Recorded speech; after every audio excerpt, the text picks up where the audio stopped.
Donc, bonsoir à tous. Merci de vous être connectés à notre nouvel instant Rayastan. Nous avons le plaisir aujourd'hui de recevoir M. Nikos Ligeros, qui est conseiller stratégique et spécialiste en géopolitique. Donc, merci beaucoup d'avoir accepté notre invitation, M. Ligeros. C'est un plaisir. C'est un plaisir pour nous aussi. On a demandé à avoir cette interview aujourd'hui parce que cela fait un peu plus de 2 mois que cet accord de cessez-le-feu a été signé entre l'Arménie, l'Azerbaïdjan et la Russie. Et cela fait un peu plus de 2 mois que les Arméniens se posent des questions, qu'ils essayent d'analyser, de comprendre comment ça s'est passé, comment on en est arrivé à cette défaite-là finalement. Qu'est-ce qui a emmené à cet accord et est-ce que finalement on aurait pu changer les choses? Et il y a cette question qui revient sans arrêt, avec notamment ce qu'on entend, ce qu'on apprend, qu'on aurait pu finir cette guerre avec d'autres conditions. Notamment une proposition qui avait été faite au Premier ministre à la mi-octobre, donc le 20 octobre, de mettre fin à la guerre en gardant la ville de Chouchi. Donc voilà, c'est des questions qui se posent beaucoup depuis 2 mois. Donc on aimerait avoir votre premier sentiment sur cet accord qui a été signé, votre interprétation de cet accord qui a été signé le 10 novembre. D'accord. Alors tout d'abord, quand même, une mise au point avant de passer à ce stade-là. Je pense que c'est important de comprendre que ça aurait été bien qu'on réfléchisse avant. Donc moi, ça me fait plaisir que certains Arméniens réfléchissent maintenant depuis 2 mois sur ce qui s'est passé. Ça aurait été quand même vraiment mieux si ça avait été fait avant. Et puis, parce que vous savez, je fais partie des gens qui travaillent sur ce point. Je voyais quand même qu'il y avait une grande absence. Et en gros, l'idée, c'était, au bout de 2 ou 3 jours, ça va se terminer, donc c'est pas la peine d'en parler. Et finalement, on est quand même arrivé à 6 semaines. Et d'un seul coup, on a découvert qu'il y avait un problème. L'autre point que vous avez mentionné, donc évidemment, je parle à des amis arméniens, c'est quand vous dites arménien, il faut bien comprendre qu'il y a les Arméniens d'Artsakh et les Arméniens d'Arménie. Et ce qui me gêne, donc moi, évidemment, vous savez bien que je considère ça de façon unie. Mais ce qui me gêne, c'est que quand on dit, par exemple, la défaite des Arméniens, on a tendance à dire la défaite des Arméniens, puis finalement, on parle de la défaite de l'Arménie. Mais l'Arménie n'était même pas en guerre. Donc ça, c'est un point important parce que ça nous amène à nous poser la question par rapport, si vous voulez, à ce qui s'est passé avec le cessez-le-feu, c'est pourquoi l'Arménie a signé. Parce que l'Arménie, elle a bien été claire que moi, je ne participe pas officiellement au combat. Bon, on n'est pas dupe, on sait très bien qu'il y avait des Arméniens qui étaient allés, etc. Bon. Mais pour que ça soit clair sur le plan institutionnel, ce qui me gêne, c'est que l'Arménie n'a pas fait de guerre, l'Arménie n'a pas perdu la guerre, par contre, elle a perdu au cessez-le-feu.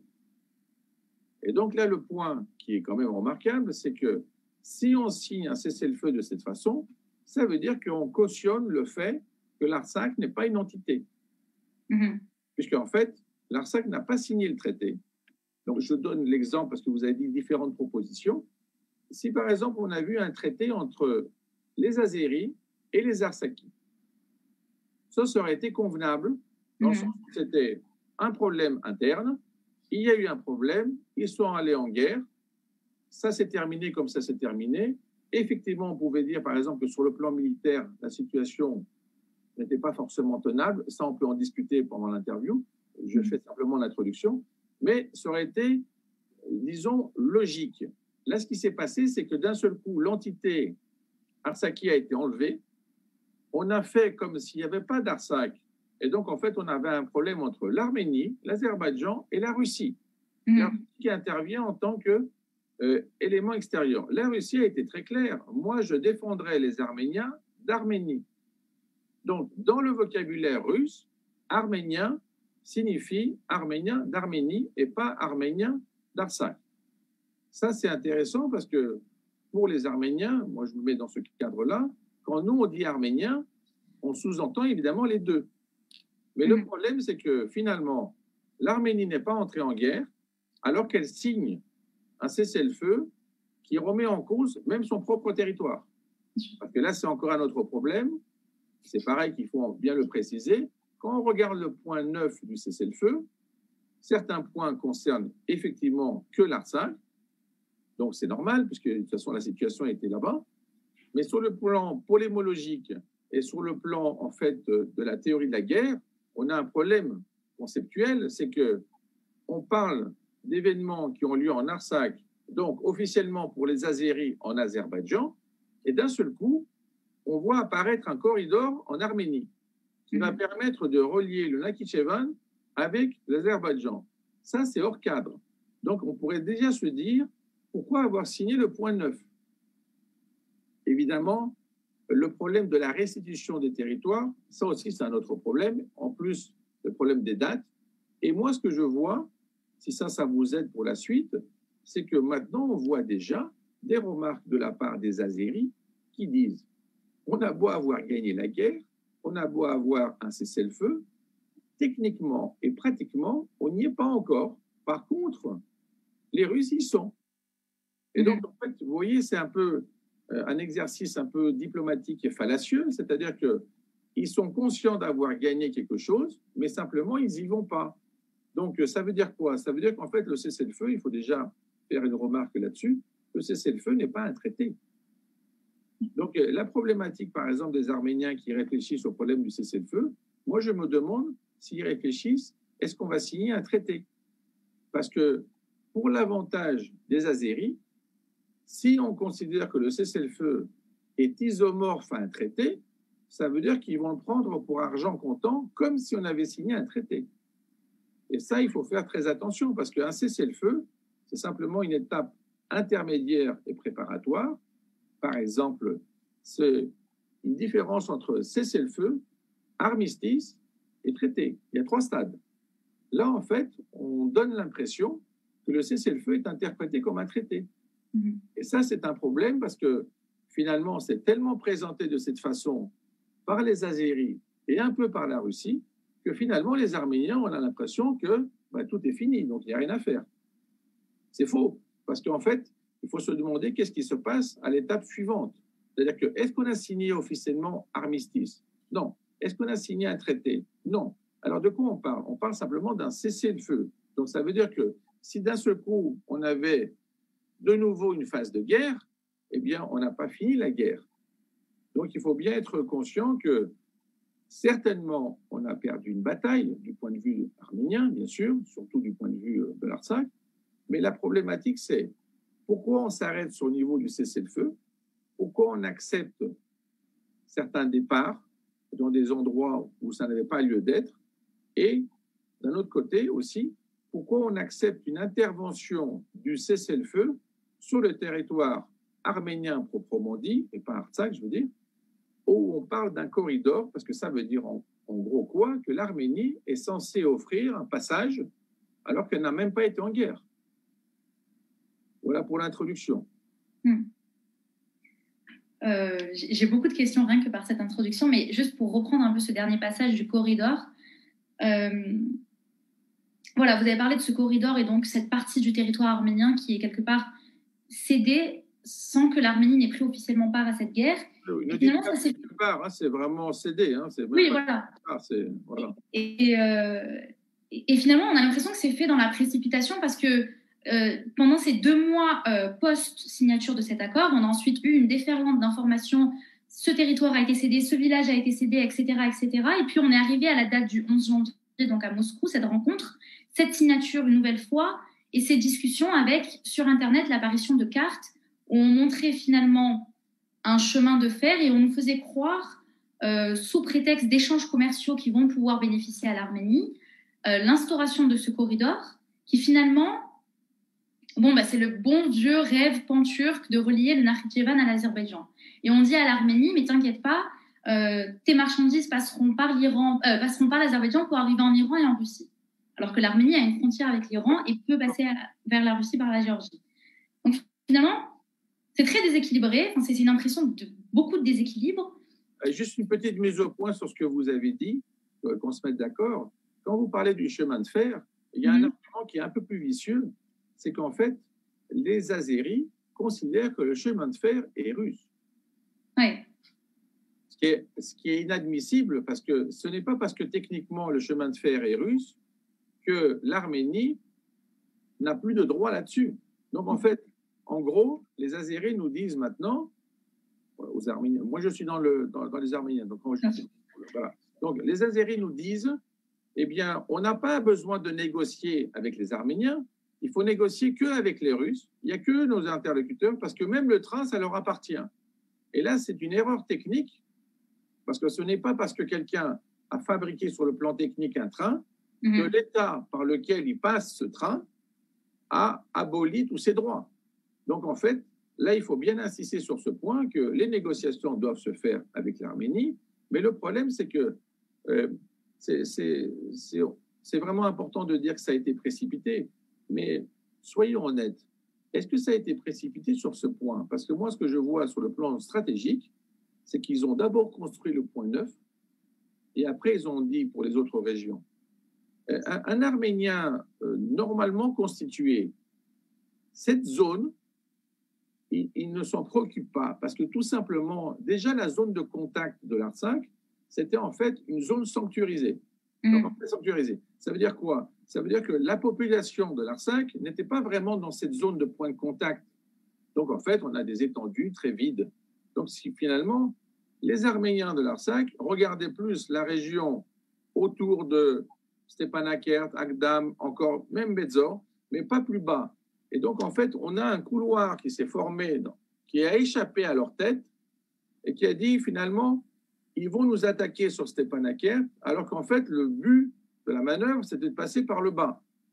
Quand on passe par le bas, ce qu'on voit, c'est qu'il n'y a pas vraiment eu de grosse bataille sur le bas. Ce qui veut dire que le gros des troupes était ailleurs. Donc, ça veut dire quoi concrètement? Ça veut dire qu'en fait, on avait un point de passage pour le corridor, mais moi, ce que j'ai l'impression, pour se mettre d'accord, c'est que finalement, c'est un point d'entrée pour la Turquie via le Nakhichevan. Alors, c'est simplement une ouverture qui a été effectuée par la Russie pour dire qu'elle avait quelque chose à jouer. Mais moi, ce que je vois, c'est qu'au mois de janvier, la Turquie est absente. Oui. Donc, vous avez parlé de pan-turquisme, mais pan-turquisme avec la Turquie absente. Donc, en fait, il faut voir si ce n'est pas un prétexte pour pouvoir dire que finalement, on a enlevé les gens de certaines parties, on a permis le retour des réfugiés, on a plus de 50 000 réfugiés qui sont revenus, et ça fait plaisir, parce qu'ils auraient très bien pu avoir peur et partir complètement. Ça serait aussi un... Je veux dire, on le comprendrait, c'est pas ça, hein. Ce n'est pas une critique, mais je veux dire, parce que je connais les gens de l'Artsakh, j'y suis allé 3 fois, je sais que c'est quand même des gens qui sont très courageux, et même s'il y a la moindre possibilité de garder leur terre, eh ben, ils vont y rester. Donc là, ils le prouvent. Simplement, là, quand je vois les difficultés qu'on a, même à niveau de la neige, hein, d'ailleurs, vous voyez que la municipalité de Stepanakert demande de l'aide. Donc, c'est assez drôle quand même. C'est une drôle de guerre, puisque ils n'ont pas d'habitation, ils sont vraiment dans une merde incroyable. On leur dit, ça serait bien que vous aidiez pour ramasser la neige, parce qu'on a quand même des problèmes, on n'est pas assez. Eh bien, ils vont le faire aussi. Mais là, je reviens sur ce point. Quand on regarde, peut-être qu'on pourrait montrer la carte, je le dis de façon discrète, et je pense que quelqu'un a compris ce que je vais faire, pour se mettre d'accord sur un point spécifique. Alors, je partage mon écran, et j'espère que ça se voit. Maintenant, il devrait être assez heureux, je pense. Voilà, ça, je vois qu'il fait un signe. Très bien. Donc, le corridor dont on parle, c'est la double flèche en bas. C'est assez intéressant. Pourquoi? Parce que même cette histoire de corridor, ce n'est pas très clairement dit comment on va passer par quel endroit. Vous voyez que ça, alors qu'ils précisent plein de choses, c'est-à-dire que qui va partir, à quel moment, quelle est la date. D'ailleurs, vous avez remarqué que pour la date, même les Azéris n'étaient pas très pressés. Oui. C'est assez révélateur parce que quand on a dit, bon, bah, vous ne pouvez pas le 20, bon, bah, vous ferez le 25, vous ferez la fin du mois, vous ferez le 1er. Et finalement, qu'est-ce qu'on voit? Parce qu'il ne faut pas l'oublier, peut-être que des Arméniens l'avaient oublié, il y a plein d'endroits où c'est complètement miné. Donc, qui partent à un moment ou qui ne partent pas à un moment, il n'y a pas un passage efficace. Et ce qu'on voit, c'est que la principale activité russe en ce moment, c'est plutôt de déminer. Mais il faut bien se rendre compte que déminer, ça veut dire qu'on enlève la protection des Arméniens. Parce que les mines n'étaient pas là comme ça par hasard. Oui. Donc, on avait un passage, on avait des endroits où on avait vraiment de la population, et puis on avait des endroits où on avait une sorte de sanctuaire grâce aux mines. Et là, maintenant, on est en train de les enlever systématiquement. Quand on avait fait cette estimation, combien de temps mettraient les Azéris pour le faire? On avait dit, oh là là, ça va être beaucoup. Simplement, là, c'est les Russes qui l'enlèvent. Et en contrepartie, il n'y a absolument rien.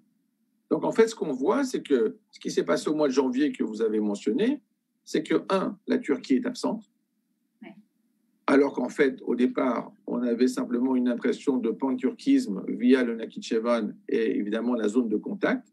Mais n'oublions pas que finalement, on ne voit plus la Turquie dans les négociations.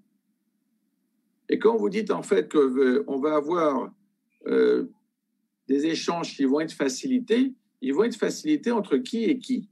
Parce que quand même, sur le plan structurel et sur le plan stratégique, ce qu'on a vu, c'est qu'on a vu le président de la Turquie, de la Russie, qui était seul, et de l'autre côté, il avait deux interlocuteurs qui ne se parlent pas, normalement, qui étaient en fait remis au rang de ce qui était avant, c'est-à-dire que c'était simplement un point de l'Union soviétique et un deuxième point de l'Union soviétique qui avaient des problèmes.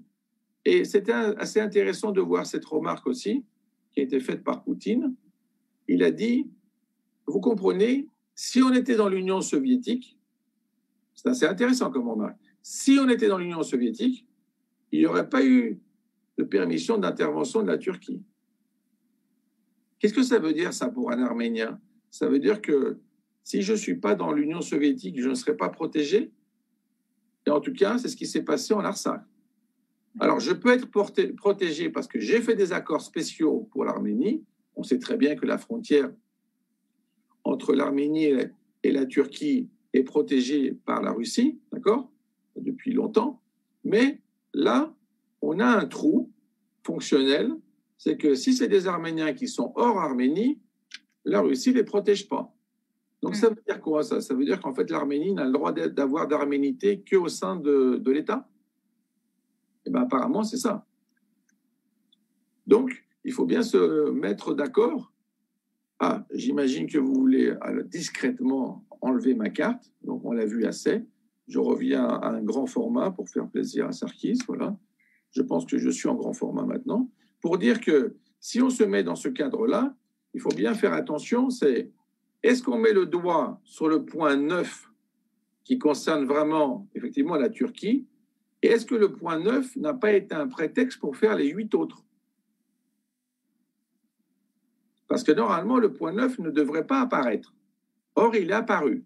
Et il est apparu, et là, on a un problème au niveau de la présidence et évidemment du Premier ministre au niveau de l'Arménie, c'est pourquoi avoir accepté le point 9? Voilà, maintenant, je vois qu'Anaït était figée, maintenant elle s'est... Je suis là. Elle est de nouveau là. Non, mais elle était là, mais elle était simplement immobile. J'espère que ce n'était pas ma remarque qui vous a immobilisé. Je voulais simplement dire qu'il y a 9 points, il faut regarder les 8 et il faut regarder le 9. Moi, ce que je vois, c'est qu'au mois de janvier, on ne parle plus que du 9.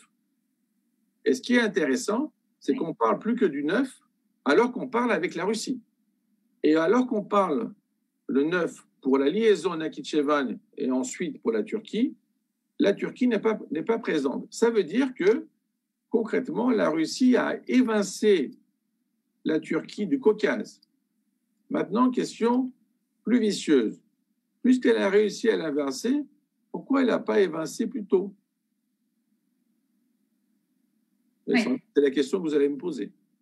Alors, si jamais vous me posez ça, je vous dirais que finalement, c'est un problème de timing. C'est-à-dire que pourquoi la Russie a eu le temps, en 2 jours, de faire venir 2000 soldats et elle n'a pas pu le faire en 6 semaines? Ouais. Eh bien, ça, c'est un problème, justement, ce timing, c'est-à-dire qu'on avait, du point de vue de la théorie des jeux, on avait une stratégie dominante de la part de la Russie, mais elle ne l'a pas effectuée. Donc, on avait un joueur dominant, mais sans qu'il utilise sa stratégie. On a laissé jouer les Azéris et les Turcs sur le terrain. Et quand ils ont fini et que les Arméniens ont eu besoin vraiment d'une aide concrète, et ils étaient au pied du mur, là, d'un seul coup, tac, on a eu 2000 soldats russes qui, d'un seul coup, ont arrêté absolument tout.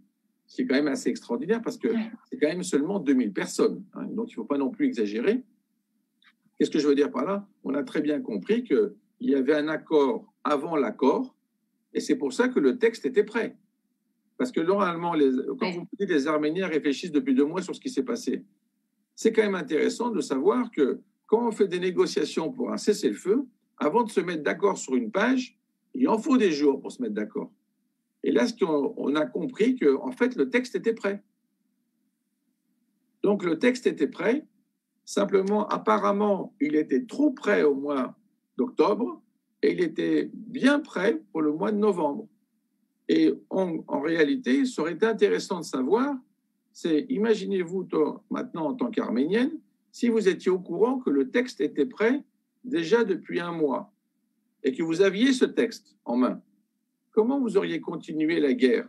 Peut-être de façon différente, parce que d'un seul coup, vous auriez découvert, par exemple, le point 9, et vous auriez découvert que finalement, il faut préciser ça, quand on parle de Chouchi, vous avez remarqué que le président Poutine a été surpris hein, que les Arméniens voulaient garder Souchi. Ça, c'est pas moi qui le dis, hein, c'est lui-même. Et ça a même été redit avec le Premier ministre. Quand même, c'est quand même une ville historique. Je ne vois pas pourquoi il était surpris. C'est-à-dire que ce n'était pas un bled où il y avait 3 Arméniens et un tondu pour dire, bon, bah, c'est normal, qu'est-ce qu'ils veulent là-bas? Donc, c'est vraiment, je ne parle même pas de l'église qui est quand même légendaire hein, depuis le temps. Et donc, je suis quand même surpris. Et finalement, on a l'impression que c'est le seul point de négociation qu'il y a eu où les Arméniens ont gagné quelque chose, c'est de garder Souchi, mais sous environnement russe. C'est-à-dire qu'en fait, ne pas donner Souchi et ne pas le transformer en autre chose azéri.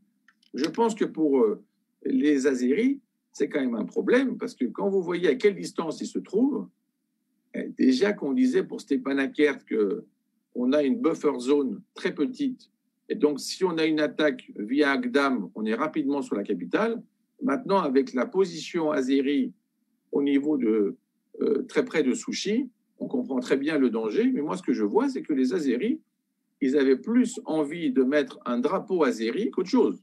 Par contre, la présence, c'est une présence russe qui permet aussi aux Arméniens de rester sur place. C'est pour ça que moi j'ai dit, tous les Arméniens qui considèrent qu'il ne faut pas se déplacer, ils ont raison, surtout s'ils sont dans une région qui est contrôlée par les Russes. Il n'y a aucune raison d'être plus azéri que les Azéris.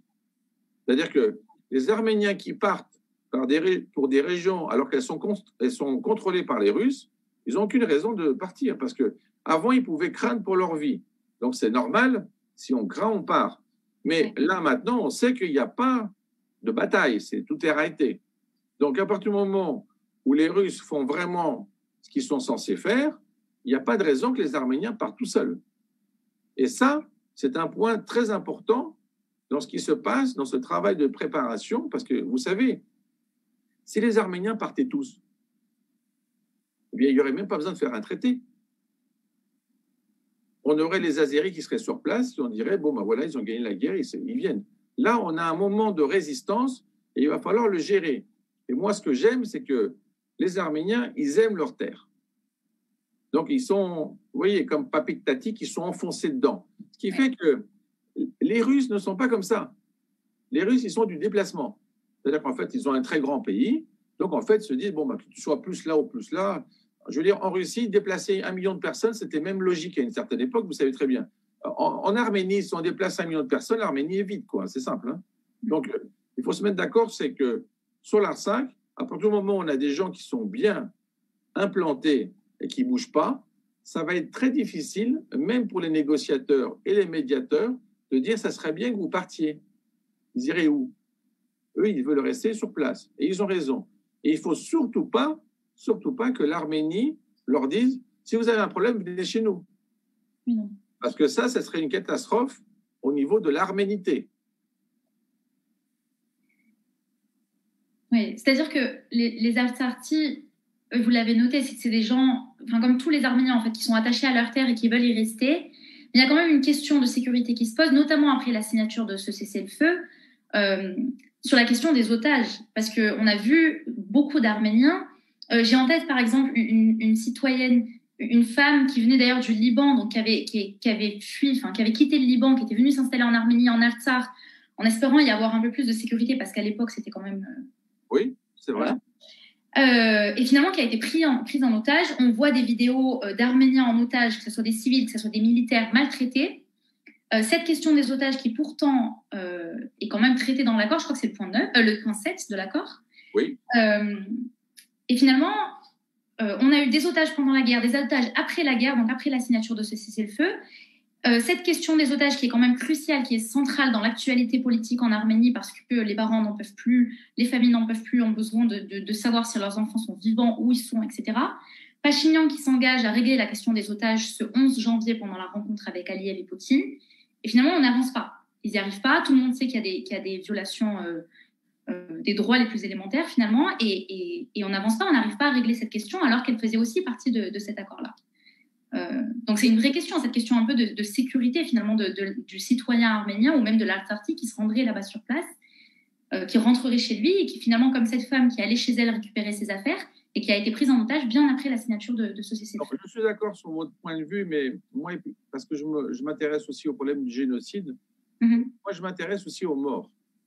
Le point 7 que vous avez mentionné ne parle pas seulement des otages. Il parle des prisonniers de guerre, des otages et aussi des morts, c'est-à-dire des corps. Hein. Moi, ce qui me gêne, c'est que déjà, on n'a pas tous nos morts. Hein. Oui. Et là, on ne peut pas dire que c'est les morts qui font un problème. On est d'accord. Donc, c'est pas... deuxième point, c'est qu'on ne connaît pas encore le nombre de morts des Azéris, de toute manière. Hein. Et ça, sans doute, on ne le connaîtra pas parce qu'à mon avis, il est important. Ils n'ont pas envie de l'annoncer.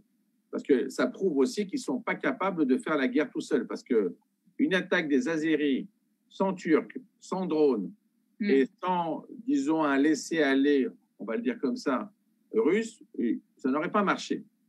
Donc, l'autre point, moi, je parle aussi des prisonniers de guerre. Il faut bien se rendre compte que pour les prisonniers de guerre, on a aussi ce qu'on appelle le droit de la guerre, donc, parce qu'on a le tribunal aussi pour Genève, et on voit bien qu'il n'y a pas encore eu effectivement ce point. Ma question est la suivante, et ça va vous aider, je pense, dans votre sens, c'est à partir du moment où le point 7 n'est pas réglé, pourquoi on a réglé les autres points? C'est ça. Voilà. Donc, en fait, ce qui se passe, c'est que les points qui sont contre les Arméniens et l'arménité, on se dépêche de les appliquer. Les points qui sont sur le plan humain fondamentaux, comme les otages, comme les détenus et même les morts, on s'en occupe, mais vraiment très lentement. Par contre, moi, ce que je vois, c'est que pour déminer, on voit sans arrêt des photos de montrer combien de mines on a enlevées. Moi, je voudrais bien voir aussi combien de corps on a fait rapatrier. Donc, récemment, on a vu encore 70 personnes qui ont été annoncées mortes. Enfin, vous le savez très bien. Mais ce que je veux dire par là, c'est que ce point 7, il aurait dû être réglé. Et je pense aussi que ce point 7, il devrait être réglé avant de parler du point 9. Or, dans les faits, quand on a eu la discussion avec le Premier ministre, on a plus l'impression qu'ils ont parlé du point 9, en tout cas au niveau de la transcription écrite, parce qu'évidemment, ça se passe à l'oral, donc ils font ce qu'ils veulent. En tout cas, la transcription écrite, on ne voit rien de spécial. Et donc, en gros, c'est les Azéris, ben, voilà, on leur dit de vous les rendre, mais bon, ils ne les ont pas rendus. Par contre, on commence déjà à se dire, est-ce qu'on va faire un chemin de fer? Est-ce qu'on va faire une ligne? Quand c'est qu'on va réparer, etc. Et je pense qu'il faut vraiment, et là, il y a une défense possible de la part des Arméniens en disant que, puisque c'est un problème aussi qui concerne les droits de l'homme, moi, je veux d'abord régler mes otages, mes détenus et mes morts, et après qu'on parle du commercial. Alors que là, d'un seul coup, on a l'impression qu'on parle d'abord du commercial, donc c'est un état d'esprit différent. Et je pense que ce point-là, certainement, le Premier ministre le gère de façon étrange, et c'est pour ça que ça provoque des réactions au niveau des Arméniens, parce que les Arméniens, c'est un peuple où il n'y a pas beaucoup de personnes, donc en fait, on tient vraiment au sien. D'accord ? Ce n'est pas un peuple où il y a 100 millions de personnes, et donc si on en perd 10 000, ce n'est pas grave. Donc là, c'est grave. Et donc, en fait, même si c'est de l'ordre, parce que souvent, moi je le vois même en Grèce, quand j'en parle de l'Artsakh, ils me disent, mais ils sont quand même seulement 150 000. Et je dis, mais justement, quand on est moins, 2000 personnes, c'est très important. Donc, 200 personnes qui sont inconnues, qui sont portées inconnues, c'est très important. Donc, sur ce point-là, je pense qu'on n'a pas encore assez d'insistance, et je pense que ça doit être fait par tous les Arméniens. il ne faut pas simplement attendre que ça soit simplement une position du Premier ministre, parce que moi, ce qui me gêne, il y a la signature, 2, il y a l'application, et l'application éclectique. C'est-à-dire qu'on n'applique que ce qui est positif pour les autres. OK, mais pourquoi on n'applique pas des choses qui nous concernent vraiment? Donc, un point où on a gagné, c'est ce que je disais, c'est pour Souchi. Donc, on a gardé Souchi et ce n'est pas devenu Azeri. Donc, c'est quand même une présence militaire russe, mais c'est quand même arménien, donc les gens peuvent rester. Mais sur les autres points, on voit qu'on laisse beaucoup aller la situation et finalement, on va se retrouver peut-être en train de faire de la construction de trains avant même qu'on ait nos détenus sur place.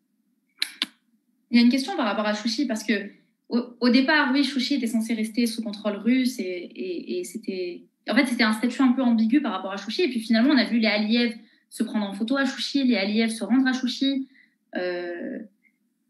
Enfin, finalement, Chouchi... Qu'on se mette d'accord. Au départ, avant la signature du traité, ce qui était clair, c'est que Chouchi, ce serait Azeri. Au moment où il y a la préparation de la signature, au dernier moment, on dit finalement, il faudrait que ça reste quand même arménien sous tutelle russe. Et donc, en fait, on voit bien que les Azéris, ils ont fait un pas en arrière parce qu'ils ont été forcés par les Russes, du genre, c'est pas la peine d'insister là-dessus aussi. Donc, ils n'ont rien dit. Mais en fait, ça leur permet pas, enfin, je veux dire, ça leur interdit pas de prendre des photos. Le problème, c'est qu'à Souchi, est-ce que vous avez vu les drapeaux azéris? Sur l'église, oui, mais bon, je pense que c'est parce qu'ils ont intérêt à... C'est simplement parce qu'ils l'ont... Provocation, enfin. Ce que j'essaie de vous dire, c'est la différence entre le mobilier et l'immobilier. Tout à fait, d'accord. On met simplement localement, qu'on prend des photos, le lendemain, on est parti, on n'est pas dedans. Donc, en fait, le lendemain, moi, j'aurais été arménien sur place, j'aurais dit, moi, je vais prendre des photos avec un drapeau arménien sur place à l'endroit où il était à Liège. Ça, c'est de la communication. Mais dans les faits, les Azéris, ils ne tiennent pas Souchi. Ils sont tenus à l'écart parce qu'on leur a dit que c'est jusqu'à là. Et ça, c'est un problème. C'est un problème de tension qui va être réglé par la suite. Mais le problème, c'est que là, ça veut dire qu'en fait, que si on a insisté, on peut le garder, même s'il veut prendre des photos. De toute façon, qu'on soit clair. Aliyev, à Stepanakert, il ne pouvait pas prendre des photos s'il voulait. Même avant, je veux dire. Alors, il aurait pu faire des photos et repartir. Et puis voilà. De toute façon, on était dans un cadre démocratique. C'est son problème. Ce n'est pas à nous.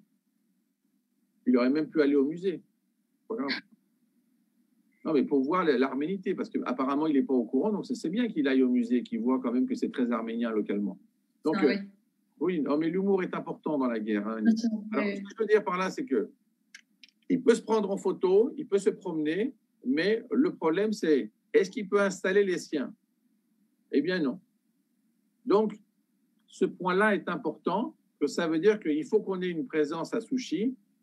Moi, j'ai beaucoup aimé que des jeunes se remarient alors que l'église a été bombardée, ce qui est très révélateur, parce qu'en fait, dans d'autres situations, les gens seraient partis, ils n'auraient jamais eu l'idée de se marier dans une église qui vient d'être bombardée. Donc, à partir du moment où on a cet attachement au sol, ça veut dire qu'en fait, il faut l'utiliser sur le plan stratégique. Alors, peut-être que ça surprend certains pays, je pense en particulier au groupe de Minsk. Et moi, ce que je vois, c'est que un premier point, c'est que si vous avez remarqué dans le traité, est-ce qu'il y a écrit Souchi ou Soucha? Une question peut-être vicieuse, mais en tout cas, dans la version, si vous le voyez même en français, quand on le traduit, ils ont tendance à mettre Soucha. Ce qui veut dire qu'en fait, quand ils ont fait le traité, ils partaient du principe que ça serait Azéri. Oui.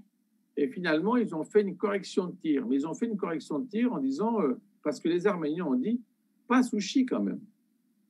C'est pareil pour Stepanakert. Le problème, c'est que l'Artsakh, ce n'est pas Stepanakert et Souchi seulement. Oui.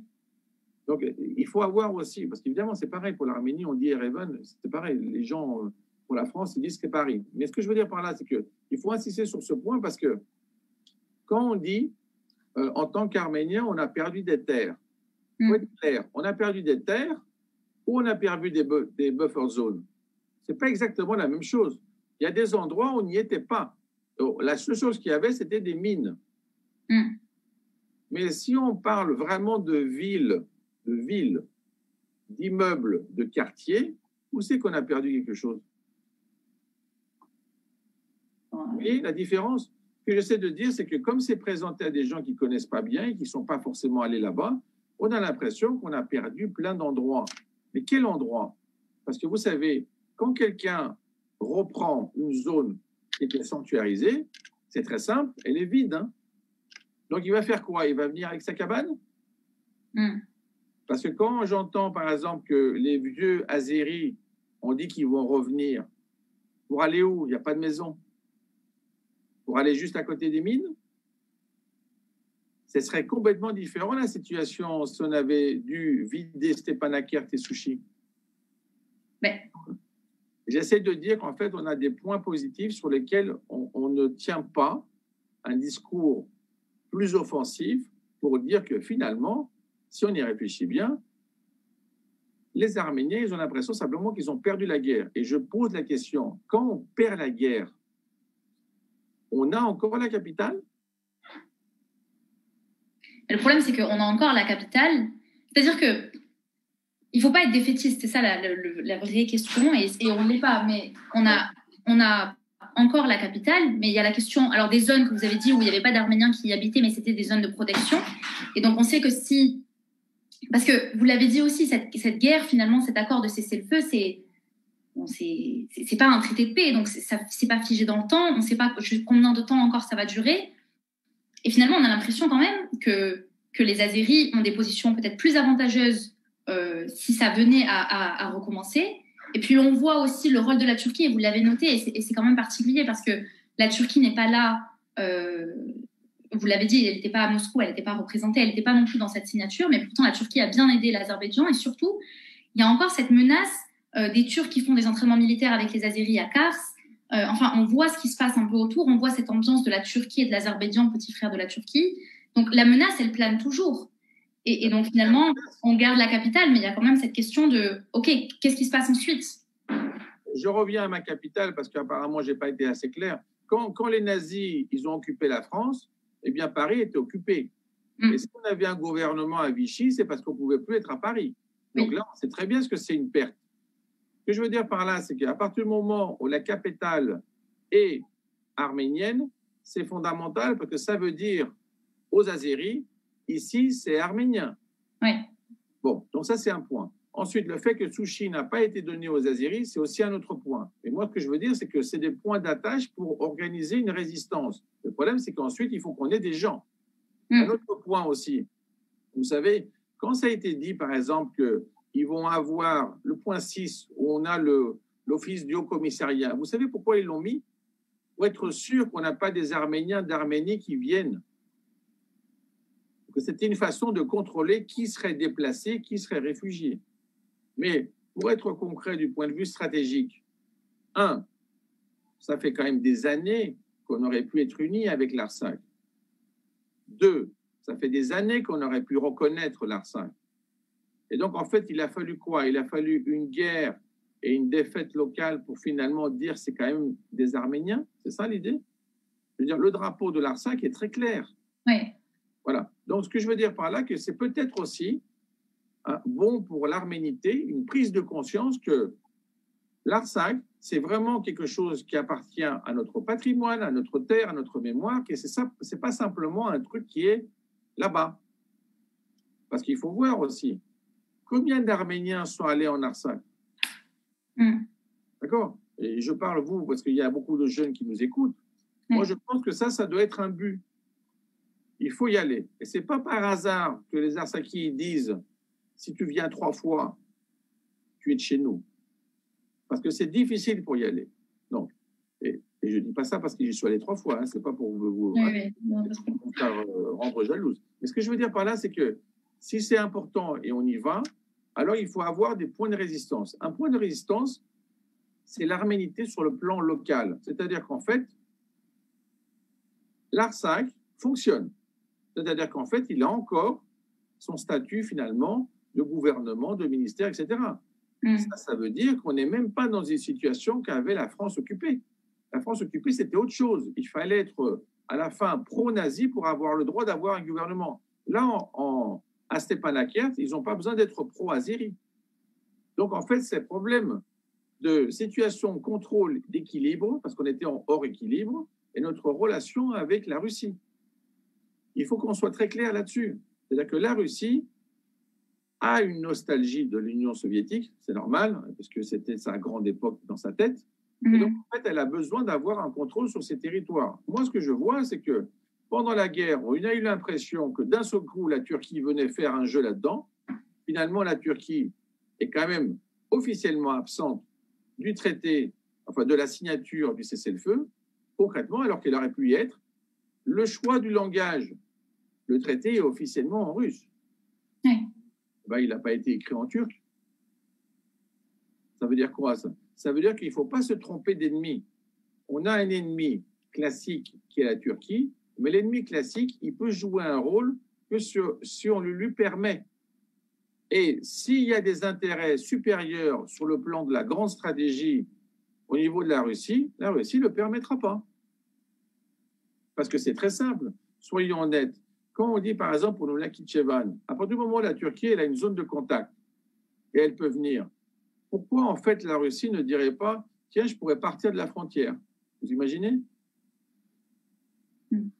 Parce qu'on ne sait pas exactement quel est le discours avec le Premier ministre. Moi, ce que je veux, c'est qu'on soit concret et qu'on puisse dire, il y a des points sur lesquels on peut jouer.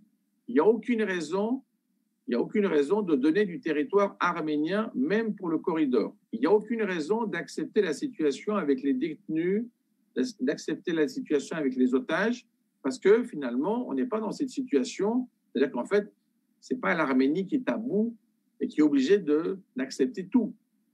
Donc, moi, ce que je veux, c'est qu'on a des points d'achoppement, on a des points de résistance et qu'on les voit.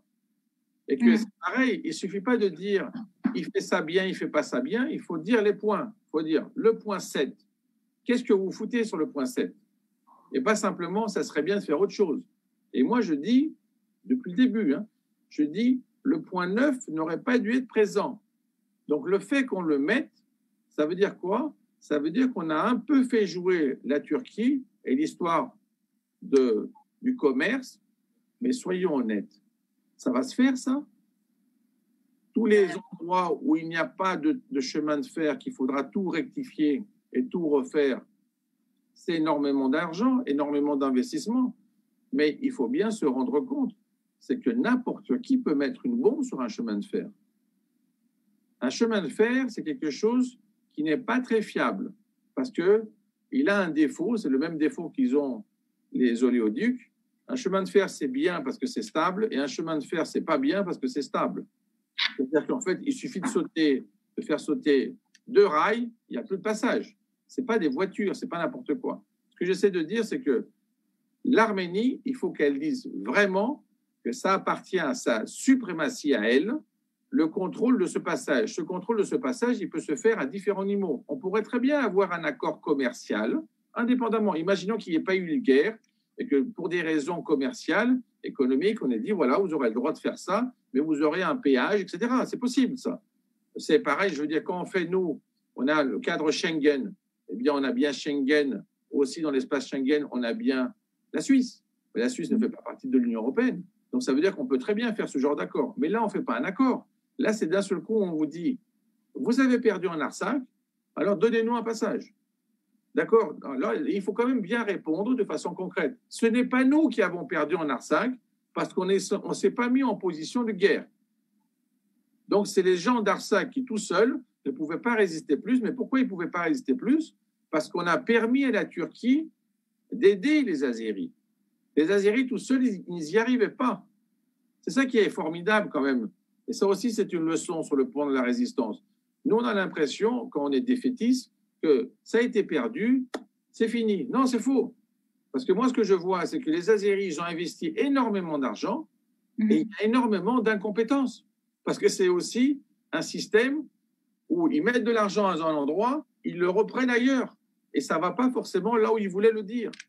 Donc, il faut bien se rendre compte que malgré la différence colossale sur le plan militaire, les Azéris étaient incapables de faire des avancées concrètes tout seuls. Et ça, c'est un très bon point. Ouais. Ça veut dire qu'en fait, il n'y a aucune raison de laisser tomber.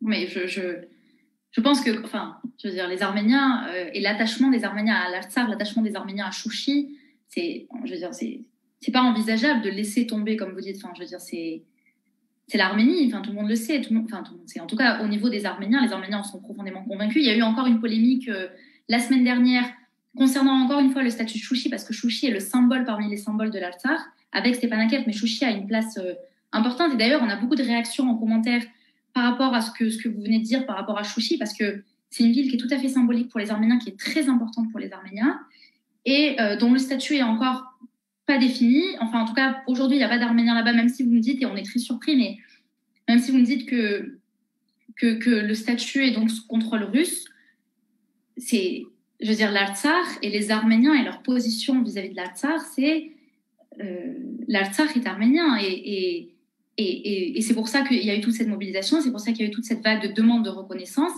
Et donc, vous avez parlé de ce statut, du statut de l'Artsakh et de cet esprit de résistance. Donc, moi, ma question, ça serait, qu'est-ce qu'on pourrait faire ensuite, en fait? Quelles sont les étapes à venir? Vous allez voir, et puis je ne vais même pas le dire avec humour, l'esprit de résistance n'est pas résistant. Vous saviez combien on s'habitue aux nouvelles configurations? Vous savez, vous avez une ancienne maison, on la détruit, on met un immeuble.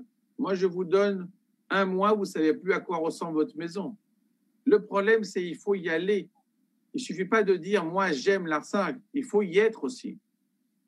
Les gens, c'est bien de leur dire qu'on les aime, c'est bien de leur dire qu'on a de l'attachement. Mais on n'a pas de l'attachement avec quelqu'un si on n'y va pas. Ça, c'est simplement... Et moi, ce que je vois, c'est qu'il y a eu peut-être des points de résistance, même à Erevan, il y a eu des manifestations, mais c'est des manifestations qui ont lieu ailleurs. Donc, c'est super de faire des manifestations à Erevan, mais qui c'est qui va en Artsakh? Moi, j'ai des amis arméniens qui sont retournés, qui sont allés faire des mesures, savoir qui c'est qui était là-bas. Ça, c'est important. Il faut aller voir ce qui se passe concrètement à Chouchi. Il faut le transmettre, parce que le problème, c'est que si on dit simplement « moi, j'aime », ça me rappelle « j'aime ma grand-mère, mais elle est morte ». Eh bien oui, mais ce n'est pas parce qu'elle est morte que tu l'aimes plus. Le problème, c'est est-ce que tu as fait quelque chose pour qu'elle ne soit pas morte? Donc, je ne compare pas évidemment Chouchi à une grand-mère, mais je veux dire, comme en fait elle a l'histoire et qu'elle est symbolique, il ne suffit pas de rester sur les symboles. Donc, c'est très bien de dire « moi, j'aime Chouchi », mais le problème, quand vous dites pour les réactions, demandez aux gens qui vous disent « Chouchi, c'est très important pour nous » et demandez-leur combien de fois ils sont allés. Parce que vous savez, sinon ça me rappelle les techniques d'écologie. Moi, je suis pour l'écologie et finalement, je vois que le pauvre paysan, qui n'est pas du tout de l'écologie, mais qui fait en fait de l'agriculture biologique, il est finalement plus écologiste que l'autre qui dit qu'il y est. Donc, ce qui serait bien là, pour moi, les Arméniens de l'Artsakh, c'est très simple. Ils ne disent pas « nous sommes Arméniens ». Ils ne disent pas « on a de l'attachement ». Ils disent « nous, on ne bouge pas ». Ouais. Pour moi, c'est ça être arménien, ne pas bouger. Donc, s'il y en a maintenant qui se disent « moi, ça m'intéresse et je veux y être », il faut y aller, il faut y être, d'accord? Moi, je veux dire, je ferai partie des premières personnes qui, si on me dit « on veut y aller là-bas », j'irai. Simplement, ce que je veux dire par là, c'est que y aller, mais avec un esprit, pas un esprit défaitiste, avec un esprit qu'on peut faire quelque chose, en se rendant compte que ce n'est pas un cessez-le-feu qui est un traité, donc ce n'est pas un traité, parce que moi, vous savez, je lutte même pour le traité de Kars. Le traité de Kars, depuis 1991, l'Arménie, elle aurait dû dire il faut le rayer. Or, on est encore en train de discuter au sein de l'Arménité quelle est notre position. Notre position est très claire. L'Arménie n'a pas signé un traité, elle a perdu du territoire, et on lui dit en plus, dans le traité, c'est écrit, il y a 2 parties, et la 3e partie est interdite. Donc, la question qu'on se pose, c'est l'Arménie, finalement, elle fait partie des 2 parties ou de la 3e? Eh bien, tant qu'elle était dans l'Union soviétique, elle faisait partie des 2. Quand elle est sortie, elle est indépendante. Le problème, c'est pourquoi elle accepte ça? Parce que là, ce qui est en train de se passer, moi, je ne voudrais pas avoir un traité de Kars 2. Parce que vous voyez, je suis sûr que Kars, vous l'aimez aussi. Je suis sûr que les Arméniens qui vous écrivent là, ils vont vous dire, mais bien sûr, Kars, moi j'aime. Et moi, ce que je vois, c'est que Kars est occupé. Ouais. Et là, on va faire le centenaire. Donc, je pense... Et il ne faut pas agir avec les Azéris, c'est une erreur. Non, non, non, non, non. C'est aux Russes qu'il faut montrer qu'on est attaché. C'est avec les Russes qu'il faut jouer. Les Azéris, c'est peanuts. C'est simplement, c'est une erreur de dire qu'en fait, ils jouent. Et c'est pareil, parce que je vous ai entendu un peu parler de la Turquie. La Turquie, vous ne vous inquiétez pas, elle s'effondrera tout seul dans son coin. Bon. Moi, ce qui m'intéresse, c'est la zone d'influence de la Russie. La zone d'influence de la Russie considère que c'est son jardin. Donc, on parle avec le jardinier. On ne parle pas avec celui qui regarde les fleurs, qui dit « je voudrais bien les avoir Ouais. ». Donc, soyons clairs avec les Russes en leur disant « comme vous nous protégez en Arménie, à la frontière, nous, on a de l'attachement et on considère que ça, c'est uni. » Parce que je vous pose la question à l'envers, si j'ai le temps. Sarkis, apparemment, n'est pas encore énervé, donc il n'a pas coupé la liaison. Oui. Donc, c'est de vous dire la chose suivante. Si l'Arménie et l'Artsakh étaient unis, l'accord bilatéral avec la Russie, on aurait dit ça compte, mais pas pour l'Artsakh. Est-ce qu'on aurait pu signer ce genre d'accord? Non. On n'aurait pas pu dire pour l'Arménie, par exemple, en dehors de la zone d'Erevan, on ne s'intéresse pas. Non, c'est pas ça. C'est soit d'un seul tenant. Je veux dire, c'est pareil. C'est comme si à la France, on disait, on fait un accord avec la France, mais pas pour la Bretagne. Mais non, c'est pas possible. C'est la France. Bon, bah là, l'Arménité, ça serait bien, comme on est passé de Nagorno-Karabakh jusqu'à Artsakh, et maintenant on le dit de façon claire, et on n'a pas besoin de traduire, d'expliquer, il faudrait maintenant dire de façon très claire qu'on est un peuple, pas deux peuples, un peuple. Donc en fait, on a peut-être deux États, un officiel et un non officiel, mais on est un peuple et c'est un peuple qui doit gérer ce combat, je n'ai pas dit cette défaite, ce combat. Oui. Pour moi, rien n'est terminé. Bien sûr. Très bien. Les prochaines étapes, un peuple qui doit gérer ce combat. Nous, on a beaucoup milité pour la reconnaissance, surtout en France. En France, les Arméniens, la diaspora en France, a énormément milité à ce sujet. Vous avez dû voir des résolutions qui sont passées à l'Assemblée nationale, au Sénat. On a appelé le gouvernement français à reconnaître finalement la République du Haut-Karabakh, enfin d'Artsakh, et nous, on l'a dit, Artsakh.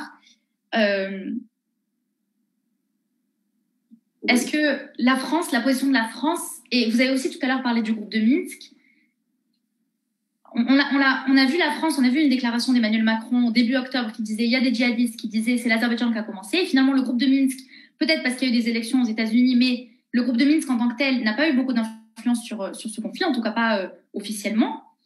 Comment ça va se passer à l'avenir? Parce que vous l'avez dit, le traité est signé en russe. La Russie a signé un peu la fin de... Le cessez-le-feu. Oui, le cessez-le-feu. Pardon? Le cessez-le-feu, oui, voilà. L'accord du cessez-le-feu a été signé, il a été signé par la Russie. C'est en russe, l'influence dans cette région-là, c'est en russe. Est-ce que le groupe de Minsk, finalement, quel est son avenir? Quel sera son rôle dans le règlement de ce conflit? Parce que nous, ce qui nous intéresse, c'est le statut de l'Artsakh. Comment ça va se passer ensuite? Très bien. Alors, la première chose à dire, c'est que la France ne sera jamais avec les Azéris. Donc, ça serait écoutez, elle a quand même vendu des contrats d'armement, enfin, il y a quand même eu des signatures de contrats d'armement avec l'Azerbaïdjan. Donc, officiellement, elle ne le sera pas parce qu'on travaille avec la France, mais... mais attention, vous mélangez deux choses. C'était pareil pour le Canada. Oui. Tant qu'il n'y a pas de résistance du peuple, tant qu'il n'y a pas de résistance de l'Arménité, si c'est permis, tout le monde le fait. Il n'y a pas de coût. À partir du moment où il n'y a pas de coût, si quelqu'un veut faire du commerce, il fait du commerce. S'il veut faire de l'armement, il fait de l'armement. Ce que je veux dire par là, c'est que en tant que lobby arménien, à quel point on a insisté pour qu'il n'y ait pas d'armement? Moi, ce que je peux vous dire, parce qu'on a vu la même chose en France et en Grèce, c'est que quand on a commencé à faire pression sur le gouvernement en Grèce, d'un seul coup, il a arrêté. Pourquoi? Ouais. Tant qu'il n'y a pas de pression de la part du peuple et de la part du lobby, il n'y a pas de raison. Maintenant, au niveau du groupe de Minsk, le rôle de la France est important, le rôle aussi des États-Unis. C'est vrai qu'on avait les élections aux États-Unis, donc ils avaient d'autres chats à fouetter. Et donc, il y avait un timing un peu avec un trou. Et puis, la fin du mandat de Trump était un peu compliquée.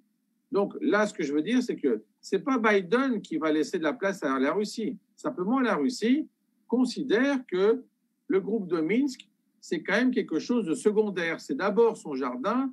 Bon, d'accord, il y a aussi le groupe de Minsk. Donc, en fait, c'est aussi à nous de gérer.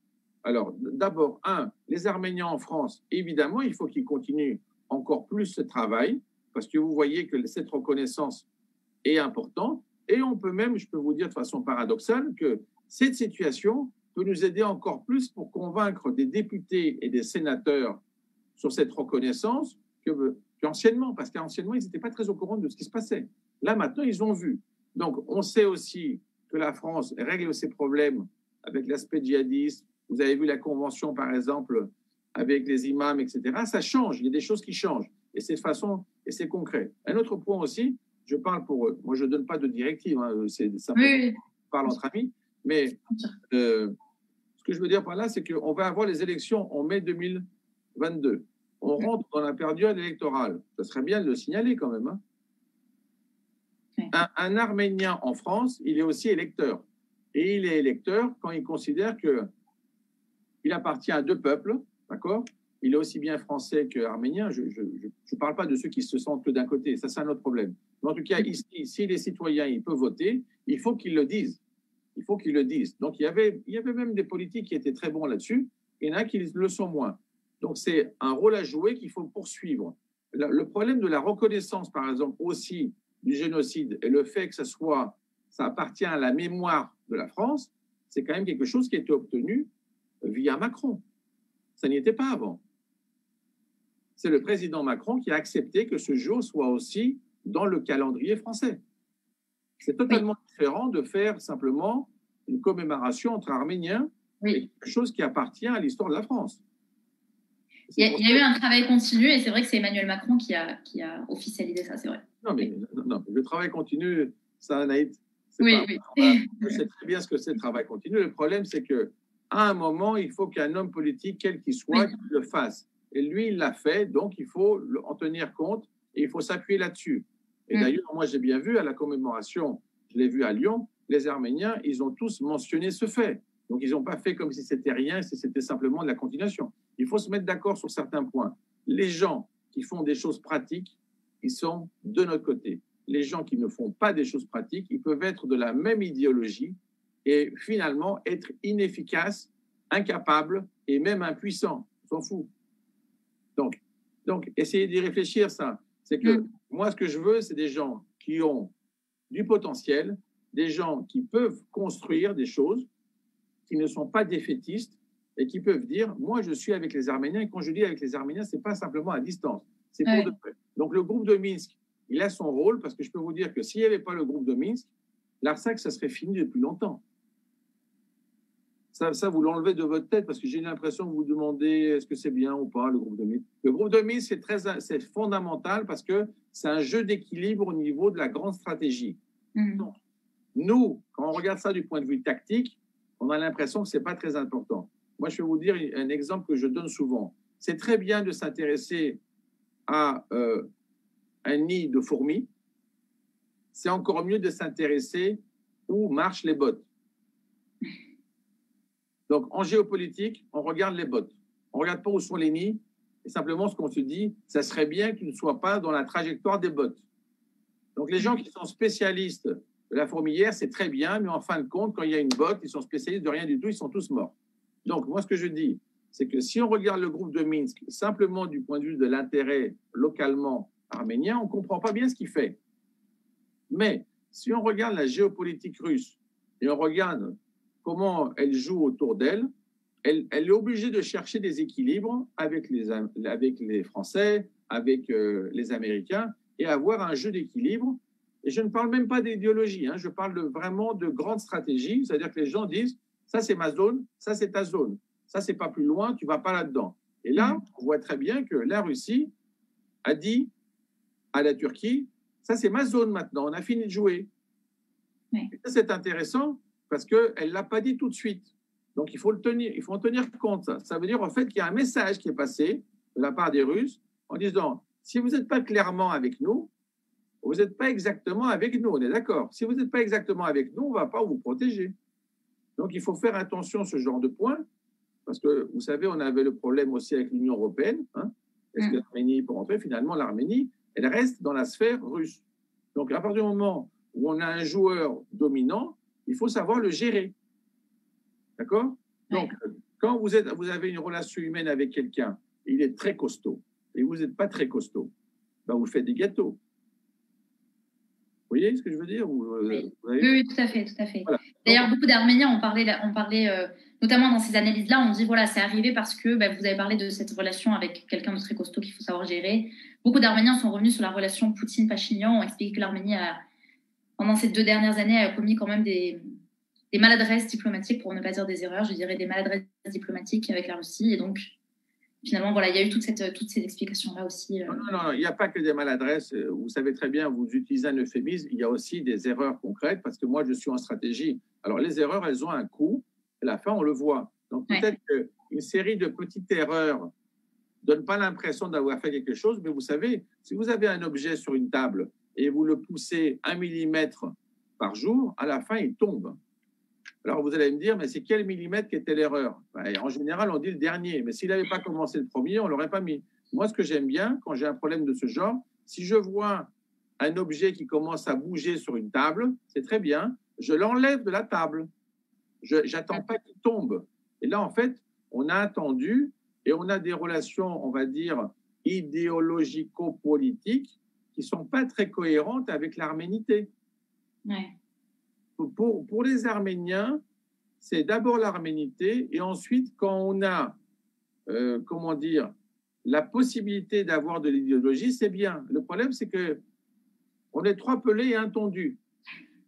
Alors, évidemment, on considère qu'avec 3 pelés et un tondu, on arrive à avoir même 5 partis. On n'a pas de problème. Les Arméniens, c'est comme les Grecs, etc. Bon. Mais le problème, c'est qu'au bout d'un moment, il faut dire, nous, on est d'abord Arméniens, on est d'accord.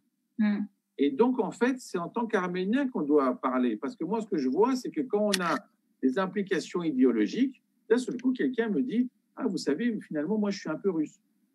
Vous êtes un peu russe, pourquoi? Parce que, en fait, sur le plan idéologique, je m'y retrouve.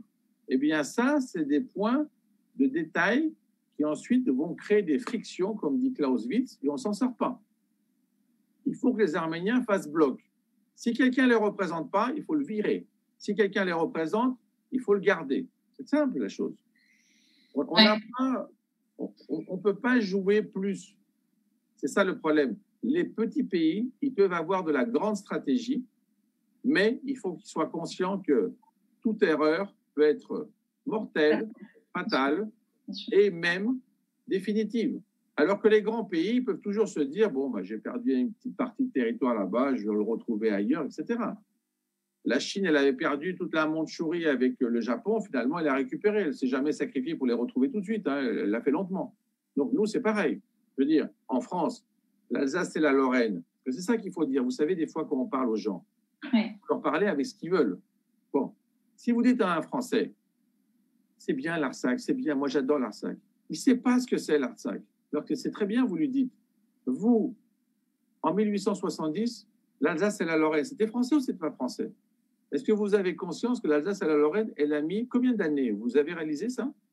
49 ans avant de revenir.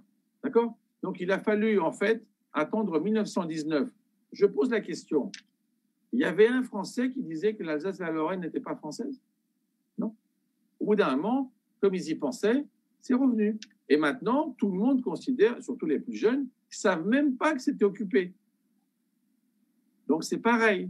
Il faut que nous, on soit très clair, ce n'est pas l'Arménie simplement de l'Arménie, c'est l'Arménie aussi de l'Artsakh qui est le même peuple, qui a la même souffrance, les mêmes valeurs, la même civilisation. Et donc, ce n'est pas parce que des pseudo-turcs d'Azérie vont nous expliquer que, non, moi, je ne sais pas reconnaître une église et je crois que c'est un minaret. Bon, c'est leur problème, il faut se cultiver, d'accord? Bon, il faut aller au musée de Stepanakert apprendre les choses.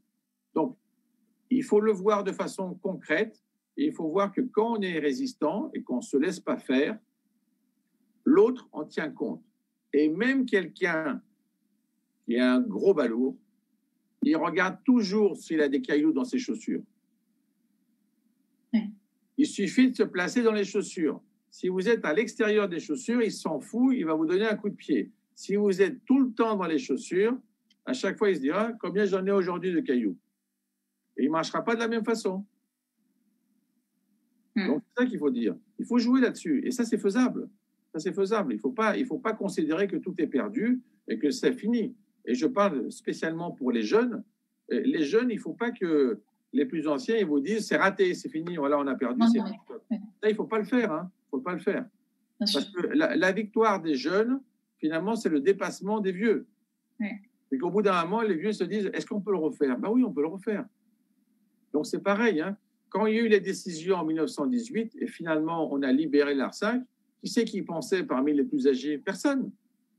Ils ont considéré que c'est un miracle. Alors un miracle, ça se fait. Et après, les gens considèrent que c'est un miracle. C'est pas grave. Donc Ouais. si maintenant on considère qu'en fait on peut continuer et qu'on peut avoir un résultat qui sera miraculeux, c'est très simple. Il faut d'abord le faire et après qu'on l'appelle miracle. C'est pas grave. Moi, ça ne me dérange pas de faire des miracles. Il faut simplement le faire, quoi. Ouais. Je vais prendre un peu des questions, parce qu'il y a beaucoup de questions en commentaire. Il y a notamment une question qui revient et qui est sur cette impression de finalement qu'il y a eu beaucoup de moyens qui ont été mis en œuvre dans cette guerre, et donc cette impression que c'était un peu une répétition générale avant une guerre un peu plus grande. Et donc je regroupe deux questions, et cette première réflexion avec une question de M. Haris Matossian qui demande dans les commentaires si l'Iran poursuit son programme nucléaire. On a parlé d'une prochaine guerre Occident, un peu Israël, Azerbaïdjan, Turquie contre l'Iran. Est-ce que ça pourrait se concrétiser? Et si ça se concrétise, quelles seraient les conséquences sur les frontières arméniennes? D'accord. Alors, premièrement, il ne faut pas avoir peur de l'Iran, parce que même l'enrichissement de l'uranium, c'est à des degrés très faibles. Certainement, évidemment, l'Iran veut paraître important comme pays, mais finalement, il est quand même bien moins que ce qu'il voudrait. Et ce qui est important, c'est d'être du bon côté. Et ce n'est pas en étant du côté de l'Iran, parce que vous savez, même quand vous dites Iran, dans la question, il y a écrit Iran ou il y a écrit Perse? Il y a écrit Iran. Et voilà, vous voyez, c'est ça le problème. Donc, vous savez qu'au niveau des Nations Unies, on a forcé l'Iran à être Iran et Perse de façon équivalente. Donc, la Perse s'est appelée Iran en 1935 parce qu'elle trouvait que les nazis étaient très bien. Et c'est pour ça que c'est relié en fait à la race aérienne. Et c'est pareil que quand on disait nous, quand nous on disait Karabakh, Nord-Karabakh, etc., tout ce genre de trucs, ce n'était pas un terme arménien.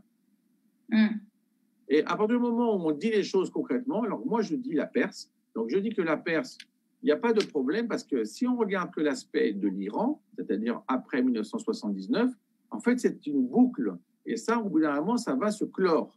Et la Perse va redevenir la Perse. La Perse n'a pas de volonté systématique de détruire quelque chose, alors que l'Iran, dans sa constitution, mentionne qu'il faut détruire Israël.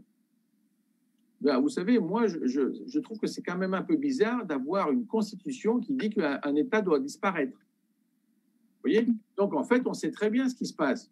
Donc, ça, c'est un statut extrême, mais le fait qu'ils vont avoir une station nucléaire, ce n'est pas un problème. Mais ça sera justement du nucléaire, mais qui ne sera pas du nucléaire de l'armement. Donc, ça, il faut éviter de le faire parce qu'on a déjà fait cette erreur. On a vraiment surestimé les possibilités de l'Iran, on l'a vu, et finalement, on sait très bien qu'on peut le démanteler si vraiment il y a une nécessité. Et le gros problème de l'Iran, ce n'est pas du côté de l'Arménie. Non. Le gros problème de l'Iran, c'est l'Arabie saoudite.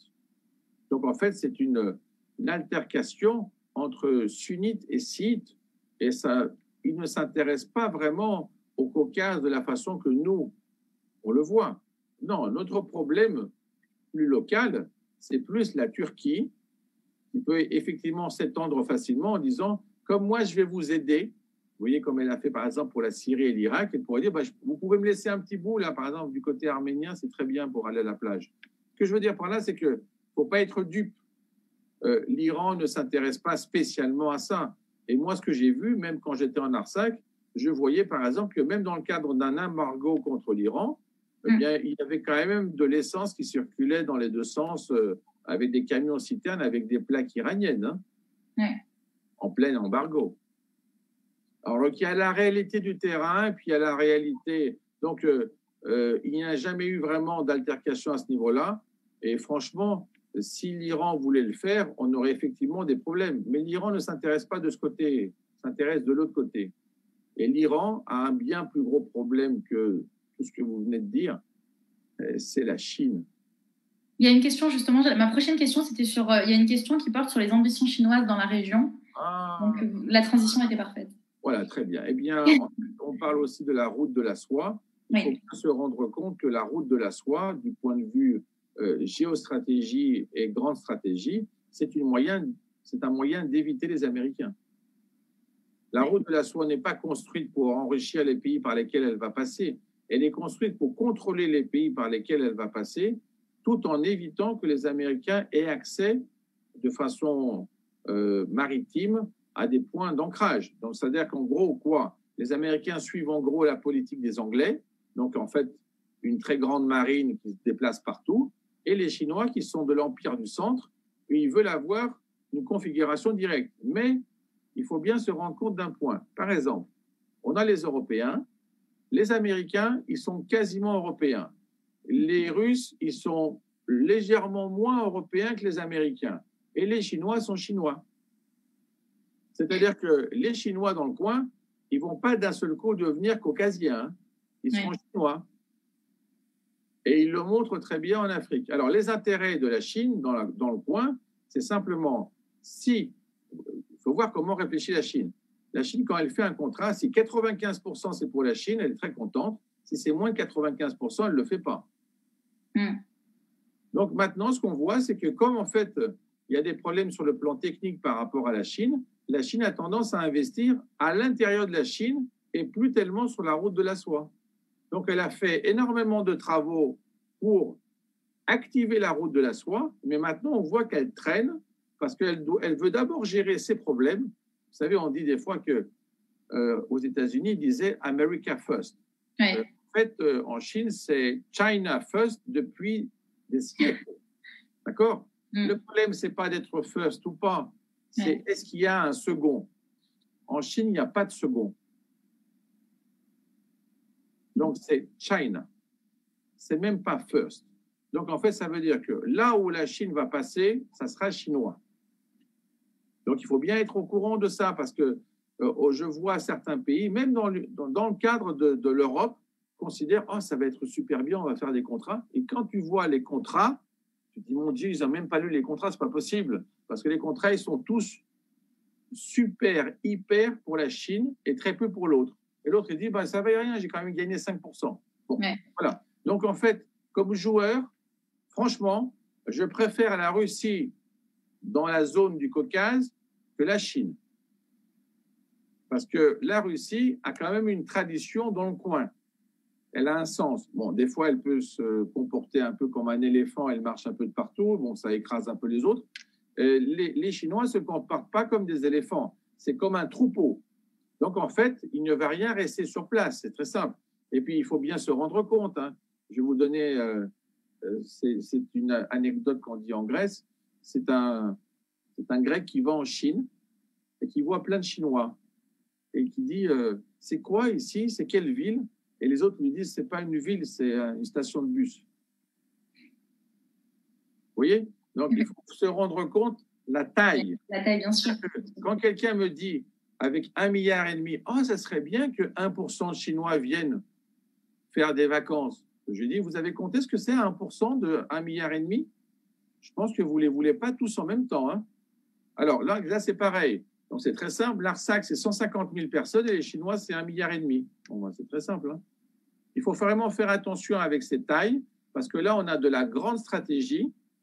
Et n'oubliez pas que la stratégie remet en cause tout l'espace tactique.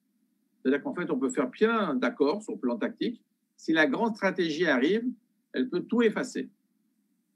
Et donc, on a une remise à plat. Donc, en fait, dans le coin, le joueur stratégique, c'est effectivement la Russie, mais la Russie a déjà des problèmes, elle aussi, avec la Chine. Donc, ils font un peu du bisbille entre eux, voilà. Mais en fait, sur le plan géopolitique, ça serait bien de dire que ça serait une grave erreur que d'un seul coup, l'Arménie dise « Ah ben, moi, j'irais plutôt avec la Chine. » Et si vous voulez le voir comme erreur, c'est très simple. C'est ce qu'avait fait l'Albanie. Et ben, on a vu le résultat. Hein. C'est vrai que là, pendant notre discussion, je me suis rappelé que la Chine, elle avait beaucoup investi en Arménie. Enfin, il y avait eu cette question de la construction déjà de la route. Et puis l'ambassade chinoise en Arménie qui avait des proportions qui étaient beaucoup plus importante que n'importe quelle autre ambassade chinoise dans le Caucase. Et c'est vrai que... Gigantesque. Ouais. C'était avant la guerre. Donc maintenant, je ne sais pas, après la guerre, quelles sont les positions chinoises. J'ai pas suivi. Enfin, j'ai pas l'impression que la Chine a beaucoup... La Chine, sur le plan de la grande stratégie, veut rentrer en Europe via l'Afrique. Donc, elle utilise un processus assez fallacieux du genre, les Européens, ils sont un peu gênés par le problème du colonialisme en Afrique. Arrive la Chine et dit, moi, j'ai pas de problème, hein, donc je peux venir. Mais le problème, c'est que quand arrive la Chine dans un endroit, elle achète tout. Ouais. Donc, elle n'achète pas seulement les ouvriers, elle achète l'usine, elle achète les maisons et elle offre ce qu'elle a acheté. Vous vous rappelez, c'est comme les assurances. Si vous payez 99 €, ça sera gratuit pour vous. Ben, c'est pareil pour la Chine. C'est d'abord, ils vous disent tout est gratuit et en fait, à la fin, vous vous rendez compte que tout est payant. Et tout est payant et chinois, ce qui fait que vous n'avez pas vraiment de marge. Donc là, il faut bien se rendre compte que même l'Union européenne, avec la Russie, elle joue de façon bien plus positive qu'avec la Chine. Parce qu'elle se rend compte que la Chine, elle est ou elle n'est pas. Alors qu'en fait, la Russie, il ne faut pas oublier aussi qu'il y a une grande tradition européenne. Des gens comme Dostoïevski, ils ont énormément de textes qui sont écrits en français, dans le texte. Donc, ils savent très bien ce que c'est. Je crois qu'il faut jouer là-dessus. Il ne faut pas oublier aussi que les Arméniens, on est dans l'espace européen. Je ne parle pas de l'Union européenne, je parle de l'européen comme mentalité. On n'est pas dans un espace... Techniquement, on est en Asie. Mais en fait, sur le plan culturel, l'arménité est européenne. Donc, il faut bien savoir le gérer, ça. C'est des différences. Alors, évidemment, quand on est à la frontière, on pourrait se dire, mais on est un peu d'un côté ou de l'autre, bien sûr.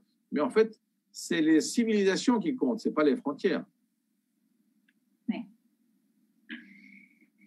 Très bien. Il y a une question un peu qui revient par rapport à ça et par rapport à la Chine, vous avez parlé. Et là, j'ai un commentaire de Méliné Matossian qui demande si finalement, est-ce que ce serait un moyen de sauver l'Artsakh, d'essayer de trouver des entreprises internationales ou des investissements un peu, enfin, engager économiquement la communauté internationale. Elle pose cette question en marge de toute notre discussion avec la Chine, etc. Oui, c'est très bien, mais il faut que ça soit multi.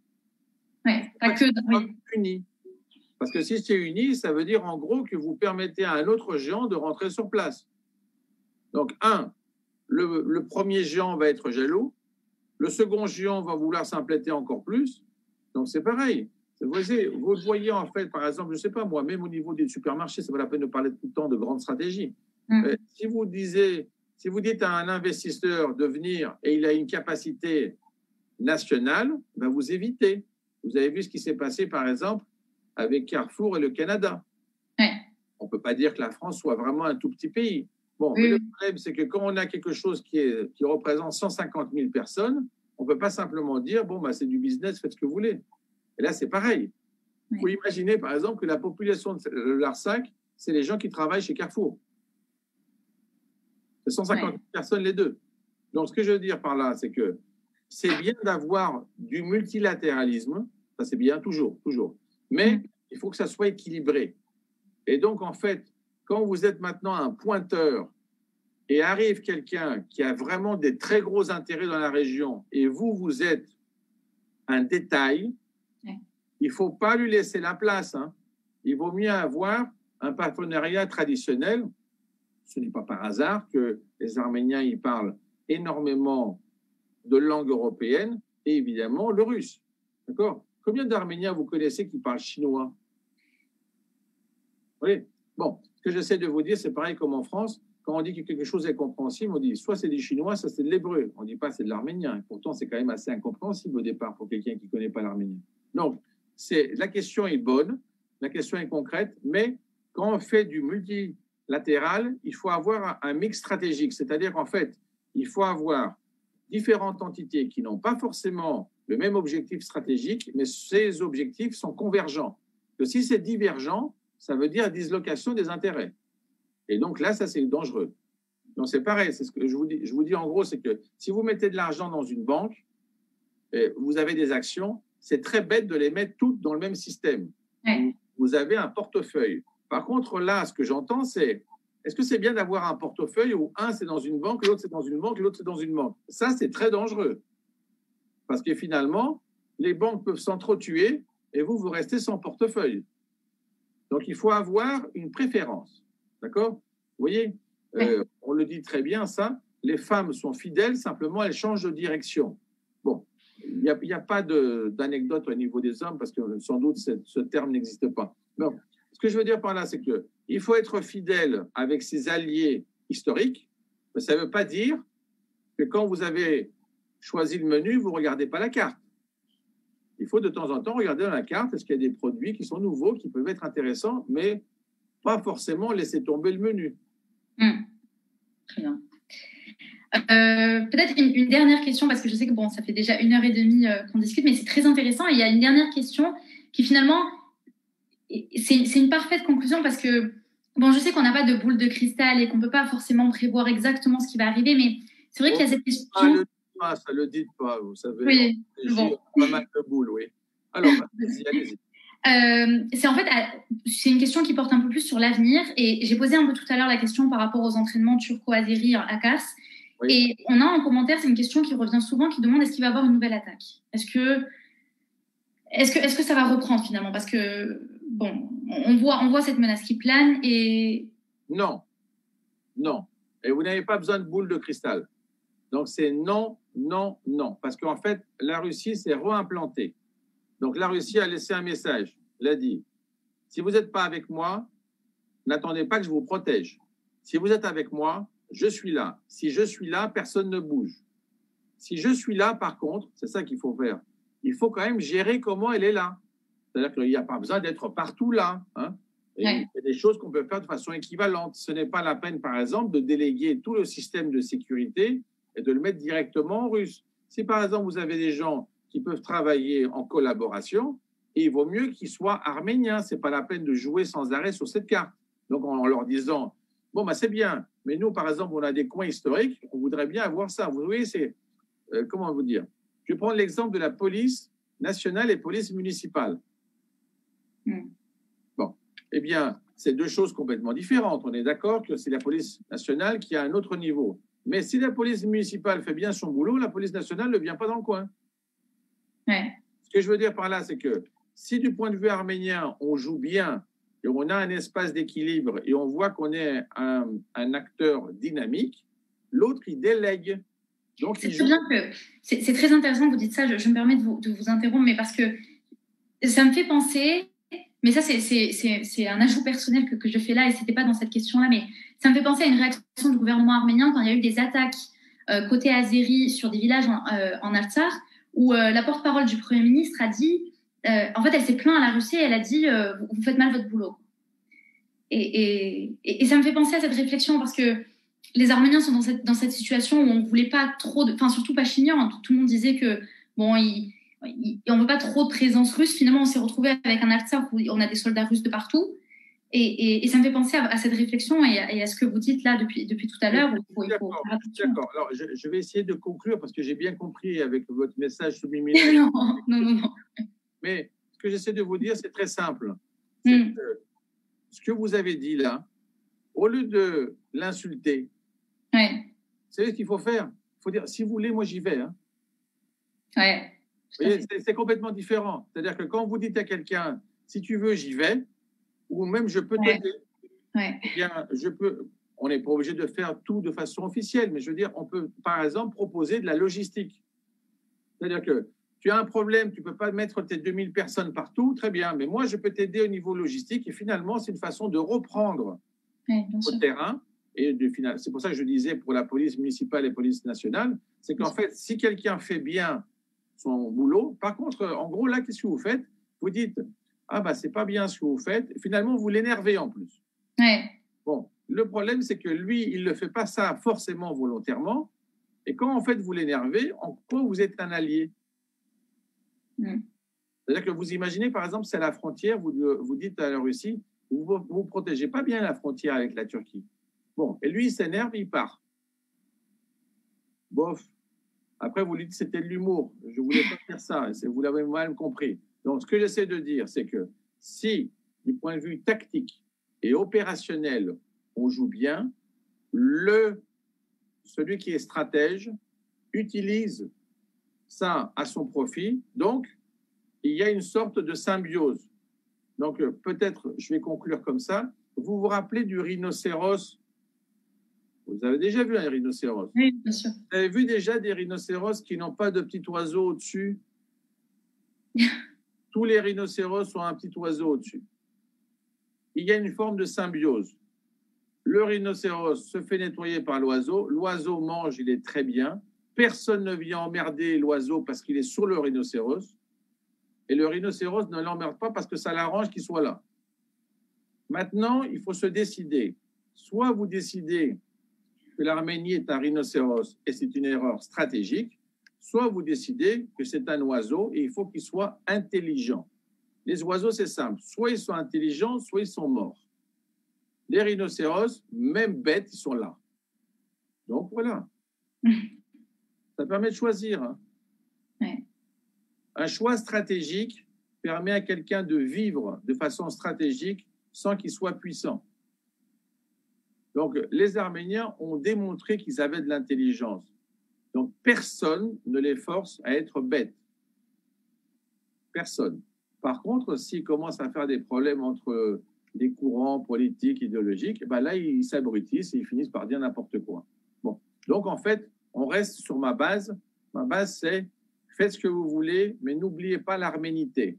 À partir du moment où c'est l'arménité qui a une constante qui dure depuis des millénaires, ce n'est pas une bataille qui va nous effacer. Ouais. Voilà. Donc, on sera là même après. Tout à fait. Je ne peux pas rajouter autre chose. C'était parfait comme conclusion. On sera là même après. Tout à fait. Merci beaucoup. Merci d'avoir été avec nous. C'était extrêmement intéressant. C'est un plaisir pour moi. Et puis, je remercie Sarkis qui n'a pas fait de censure, qui n'a rien coupé, qui a été sympa jusqu'au bout. Je finirai même par l'appeler 5 à un moment, mais pas. Exactement. Alors, merci bien pour tout. Au revoir. Merci. Au revoir.